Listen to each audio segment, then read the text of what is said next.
एक दफा हजरत फातिमा ने सोने का लाकड़ पहना था। हजरत इमाम हसन और हुसैन को चांदी के कंगन पहनाए थे। हुजूर की आदत थी, सफर पे जाते थे तो सबसे आखिर में हजरत फातिमा से मिलते, वापस आते तो सबसे पहले हजरत फातिमा से मिलते। मेरे हबीब वापस आए, हजरत फातिमा के दरवाजे पे कदम रखा तो गले में लाकड़ देखा, शहजादों के पास कंगन देखे, वहीं से कदम पीछे हटा लिया। हजरत फातिमा हिचकियां लेकर रोने लगी। हजरत अली घर आए तो कहा, फातिमा क्या हुआ?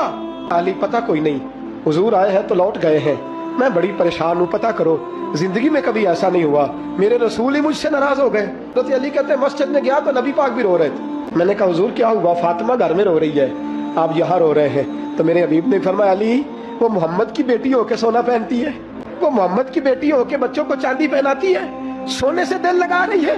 फरमाया, अगर फातिमा सोना पहनेगी तो मेरी उम्मत की गरीब बेटियां क्या करेंगी?